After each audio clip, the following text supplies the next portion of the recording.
Good morning, students. Myself, Dr. Indresh Kumar, working as a PGT chemistry lecturer in Suraj School, Rewari. Now, coordination compounds for 12th class. This is very important chapter, and in this chapter, we will discuss the main important points: ligands, what is central metal atom, and the main four important categories in this chapter. First of all, IUPAC nomenclature. Second one, valence bond theory. Third one, crystal field theory and isomerism. And the last one, in this chapter we will also discuss stability of coordination compound and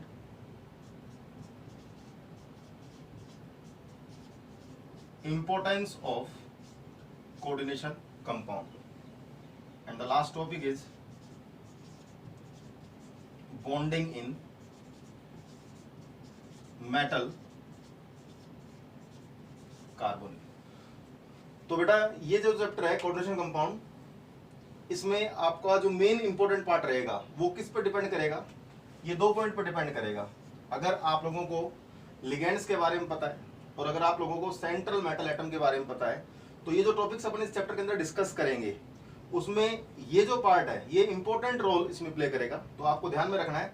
अभी मैं आपसे discuss करूंगा सबसे पहले कि ligands क्या होते हैं, किस टाइप के लिगेंड्स अपन डिस्कस करेंगे, monodentate, bidentate, polydentate. Ligands positive हो सकते हैं बेटा, नेगेटिव हो सकते हैं और न्यूट्रल हो सकते हैं। तो आपको सबसे पहले इसका मीनिंग समझना है कि लिगेंड्स किस तरीके से अपन इस चैप्टर के अंदर मेन इंपॉर्टेंट प्ले करेंगे। तो देखिए अब स्टार्ट करते हैं अपन बेटा। सबसे पहले अपन डिस्कस करें कोऑर्डिनेशन कंपाउंड क्या है। तो देखिए फर्स्ट ऑफ ऑल ये मैंने लिख लिया यहाँ पर central metal atom. Central metal atom को बेटा मैं इंडिकेट कर रहा हूँ किससे, यहाँ पर कैपिटल एम से इंडिकेट कर रहा हूँ, और जो लिगेंड है इसको मैं इंडिकेट कर रहा हूँ एल और इसके नीचे स्मॉल एन। तो बेटा इसको तो मैं क्या बोल रहा हूँ, यहाँ पर डिस्कस कर रहा हूँ सेंट्रल मेटल एटम। ओके, ये तो सेंट्रल मेटल एटम हो गया। अच्छा जी, अब यहाँ पर ये लिगेंड है, मैंने अभी जस्ट बताया लिगेंड बेटा कैसे हो सकते हैं। ये जो अपन लिगेंड्स लेंगे यहाँ पर पॉजिटिव हो सकता है, नेगेटिव हो सकता है, और बेटा कैसा हो सकता है, ये न्यूट्रल हो सकता है। तो आपको ध्यान में रखना है। अब यहाँ पर सबसे मेन चीज ये जो मेटल है और ये जो लिगेंड है, तो बेटा यहाँ पर इस तरीके से ये लिगेंड्स इसको डोनेट कर रहा है। किसको डोनेट कर रहा है? मेटल को डोनेट कर रहा है। तो आपको ध्यान में रखना है, जब लिगेंड मेटल को डोनेट करेगा तो बेटा जो लिगेंड की नेचर हो गई वो कैसी हो गई, लेविस बेस, और जो मेटल की नेचर हो गई वो कैसी हो गई, लेविस एसिड। तो सबसे पहले तो आपको ध्यान में रखना है जो सेंट्रल मेटल एटम है वो तो कैसी नेचर है, लेविस एसिड, और जो लिगेंड है वो कैसी नेचर है बेटा, लेविस बेस। अच्छा, मेन इंपॉर्टेंट ये जो एरो का निशान आपको नजर आ रहा है इसी को मैं क्या बोलूंगा यहाँ पर, कोऑर्डिनेट बॉन्ड। तो इसकी एक सिंपल डेफिनेशन हम बोल दें कि द ब्रांच ऑफ केमिस्ट्री, कौन सी chemistry, inorganic chemistry, dealing with the study of coordination compound. जहां पर अपन कोऑर्डिनेशन कंपाउंड की डिस्कस स्टडी करेंगे ना वही क्या होगी, कोऑर्डिनेशन केमिस्ट्री होगी। और इसके अंदर मैंने आपको लिगेंड्स और मेटल के बारे में आपको बता ही दिया। चलो अब अपन आगे स्टार्ट करते हैं। तो सबसे पहले अगर इसकी डेफिनेशन की बात करें तो अपन पहला जो पॉइंट अपन ले रहे हैं इसके अंदर, जितने भी बेटा इनऑर्गेनिक कंपाउंड है उसको मैंने यहाँ पर 3 कैटेगरीज के अंदर डिवाइड कर दिया।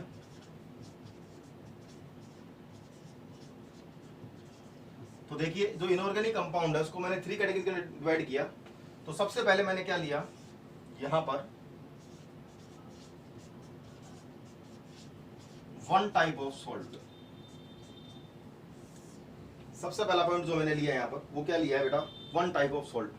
तो 1 type of salt upon discuss करें यहाँ पर, तो इसको मैं 2 पार्ट में डिस्क्राइब कर रहा हूं यहाँ पर। एक तो मैंने क्या कहा, कौन सा सॉल्ट है,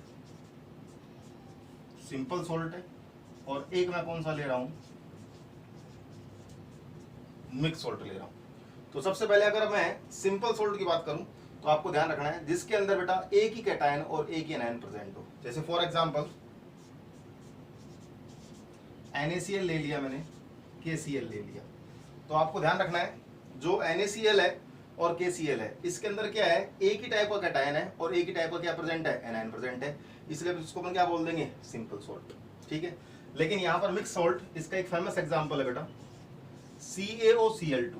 ध्यान रखना इसको बोलते हैं ब्लीचिंग पाउडर। क्या बोलेंगे इसको बेटा, ब्लीचिंग पाउडर बोलेंगे।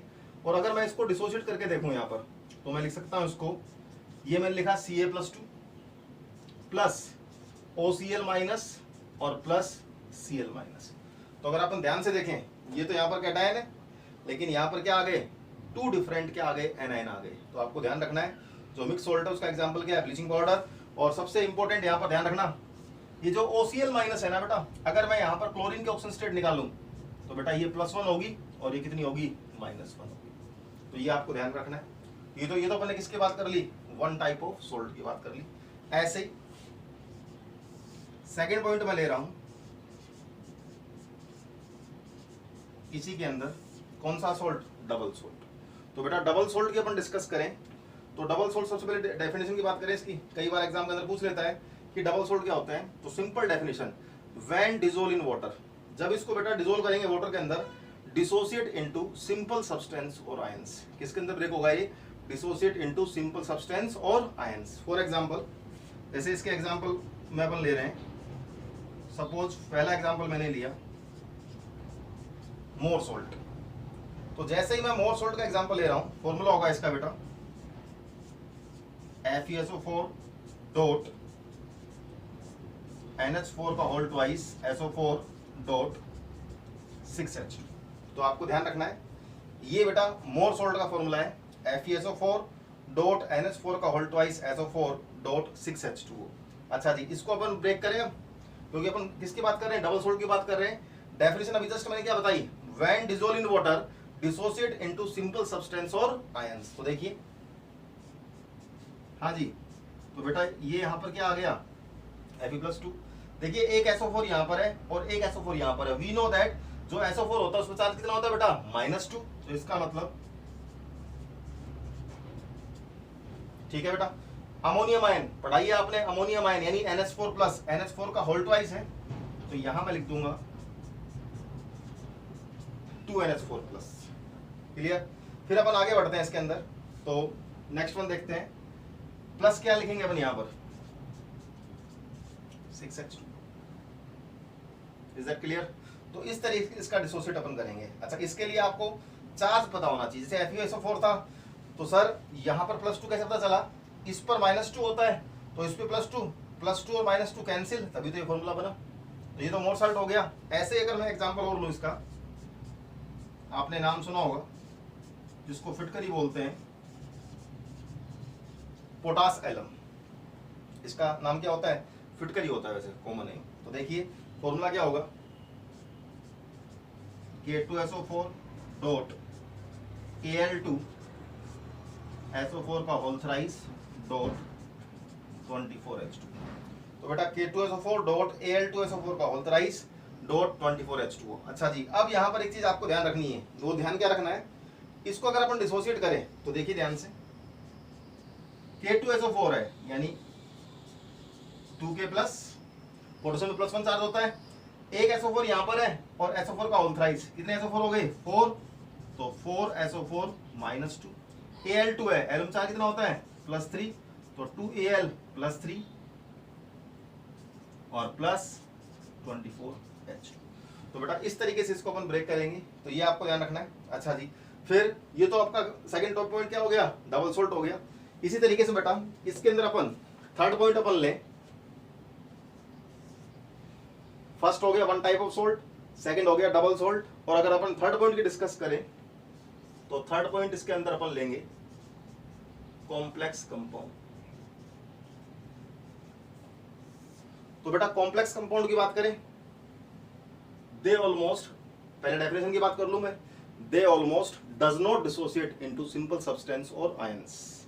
जितने भी कॉम्प्लेक्स कंपाउंड होते हैं वो डिसोसिएट नहीं होते, किसके अंदर, सिंपल सब्सटेंस के अंदर बोल दीजिए या फिर आयंस के अंदर। जैसे पहला फर्स्ट एग्जांपल मैं ले रहा हूं K4 FeCN का होल 6।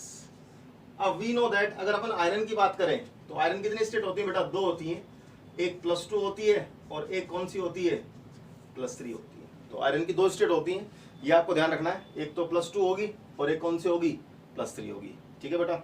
अच्छा जी, अब देखिए अच्छा एक चीज और, जिस पर चार्ज कम होगा उसको अपन बोलेंगे अस, यानी फेरस, और इस तरीके से इसको अपन क्या बोलेंगे बेटा? फेरिक। अच्छा, अब यहां पर अपन बात करें K4 FeCN का होल 6, इसको ब्रेक करें तो बेटा जैसे इसको ब्रेक करोगे, देखो इस चैप्टर के अंदर आप लोगों को कंपाउंड डिसोसिएट करना भी आना चाहिए। डिसोसिएट वही स्टूडेंट कर पाएगा जिसको चार्ज पता होगा, चार्ज नहीं पता फिर डिसोसिएट नहीं कर पाएगा। अब देखिए इसको मैं डिसोसिएट कर रहा हूं, डिसोसिएट करते वक्त एक चीज और ध्यान रखनी है, पहले आपको लिखना है कैटायन और फिर आपको क्या लिखना है? एनायन। तो देखो ये मैंने लिखा बेटा 4K+, K4 है तो 4K+ हो गया, प्लस फिर मैंने FeCN का होल 6 और ये क्या लिख दिया मैंने? -4। तो 4K+ प्लस FeCN का होल 6 -4। ठीक है बेटा, तो इसको मैंने ये डिसोसिएट कर दिया। अच्छा जी, अब ये तो ब्रेक हो गया, लेकिन क्या ये यहां पर, अब अगर मैं इसके ऑक्सीजन स्टेट निकालूं, ये साइनाइड अभी जस्ट मैं आपको बताऊंगा, इसके ऊपर जो चार्ज होता है बेटा वो कैसा होता है? नेगेटिव चार्ज होता है। ठीक है, इस CN के ऊपर, इसको साइनाइड आयन बोलते हैं, इस पर एक नेगेटिव चार्ज होता है। तो अगर मैं इस आयरन का निकालना चाहूं with respect to x method से, तो x ये -6 इक्वल टू -4, तो कितना आ गया ये? तो आयरन यहाँ पर कैसा है? +2 है। तो आपको ध्यान रखना है बेटा, क्या यहाँ पर ये Fe+2 दे पाया? नहीं दे पाया। तो आप नीचे क्या लिख सकते हैं? डज नॉट डिसोसिएट या does not give into Fe+2 and CN- ion, दे ही नहीं पाया, इसलिए इस कंपाउंड को हम क्या बोल रहे हैं? Complex compound. तो जब यहां पर बेटा ये Fe+2 था, तो बेटा ध्यान रखें इसका जो नाम होगा वो क्या बोलेंगे आप? इसको पोटेशियम फेरोसाइनाइड। याद रखें, क्योंकि यहां पर ये आयरन कैसा है? +2 है। अब अगर मैं आयरन की +3 स्टेट देखना चाहूं तो देखो इसी एग्जाम्पल को थोड़ा सा चेंज कर रहा हूं। देखिए मैंने लिखा K3 FeCN का होल 6। ठीक है। अच्छा जी, अब सबसे पहले डिसोसिएट कर लें, जैसे इसको डिसोसिएट किया था अपन ने। तो देखिए बेटा जैसे इसको डिसोसिएट करेंगे क्या लिखेंगे? 3K+ प्लस FeCN का होल 6, क्या आ जाएगा बेटा? -3। तो वही x मेथड से निकालें, इसको x मान लिया, x मानने के बाद ये कितना हो गया? -6 इक्वल टू कितना हो गया? ये -3 तो ऑलरेडी है, ये 6 इधर जाएगा तो x इक्वल टू कितना आ गया? +3। तो इसका मतलब क्या हुआ? यहां मैं ऐसे लिख दूं,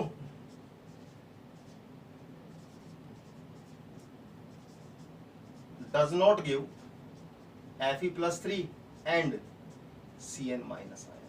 तो बताओ क्या यहां पर ये Fe+3 आ गया? तो ध्यान रखना, इसको अपन क्या बोल रहे थे? Potassium ferrocyanide. लेकिन बेटा इसका जो नाम हो जाएगा इस कंपाउंड का पूरे का, वो क्या हो जाएगा? पोटेशियम, क्या कहेंगे इसको? फेरिसाइनाइड। ओके, तो इस तरीके से अपन ने जो डिस्कस किया स्टार्टिंग के अंदर कोडोजन कंपाउंड के अंदर, पहले मैंने आपको बता दिया इसके सिंपल डेफिनेशन। ठीक है, लिगेंड्स डोनेट करेगा किसको? मेटल को। ठीक है, मेटल की नेचर कैसी होगी? Lewis acid. लिगेंड की नेचर कैसी होगी बेटा? Lewis base. और फिर मैंने आपको मेन इंपॉर्टेंट कैरेक्टर बताया कि बेटा इनऑर्गेनिक जो कंपाउंड है उसको 3 कैटेगरी में डिवाइड किया है। उसमें मैंने आपको डिस्कस किया 1 टाइप ऑफ सोल्ट डिस्कस किया, फिर मैंने आपको डिस्कस किया डबल सोल्ट डिस्कस किया, फिर मैंने आपको डिस्कस किया कॉम्प्लेक्स कंपाउंड डिस्कस किया। तो डबल सोल्ट में मैंने आपको 2 एग्जांपल दिए, एक मोर सोल्ट का एग्जांपल दिया, एक इसका दिया मैंने आपको पोटास एलम का। इस तरीके से थर्ड मैंने आपको क्या बताया? कॉम्प्लेक्स कंपाउंड बताया। तो अब इसमें अपन जो नेक्स्ट स्टार्ट करेंगे, इस चैप्टर को अगर अपने को समझना है, ठीक है, तो सबसे पहले अपने को जो मेन पार्ट है इस चैप्टर का, जो मेन हार्ट पार्ट है, लिगेंड्स। अगर बेटा आपको लिगेंड्स याद हो गए, ठीक है, कौन सा लिगेंड्स पॉजिटिव है, कौन सा लिगेंड्स नेगेटिव और कौन सा लिगेंड्स न्यूट्रल है। सेकंड वन, लिगेंड्स की नेचर, यानी नेचर का मतलब डोनर एटम, वो लिगेंड्स जो है वो कितने डोनर एटम रख रहा है। अगर एक डोनर एटम रख रहा है तो मोनोडेंटेट हो गया, अगर 2 रख रहा है तो बेटा बाइडेंटेट हो गया, और मोर देन अगर 2 है तो कैसा हो गया? पॉलीडेंटेट। पॉलीडेंटेट में ट्राइडेंटेड भी आ जाएगा, टेट्राडेंटेड भी आ जाएगा, पेंटाडेंटेड भी आ जाएगा और हेक्साडेंटेड भी आ जाएगा। ठीक है, तो अब इसके बाद नेक्स्ट जो अपन लेक्चर में स्टार्ट करेंगे वो पहले मैं आपको लिगेंड्स ही समझाऊंगा कि लिगेंड्स आपको किस तरीके से याद रखने हैं बेटा। ठीक है, फिर किस तरीके से वो डोनेट करेगा और उसके पास डोनर एटम क्या होगा। ठीक है, ओके बेटा, थैंक यू बेटा।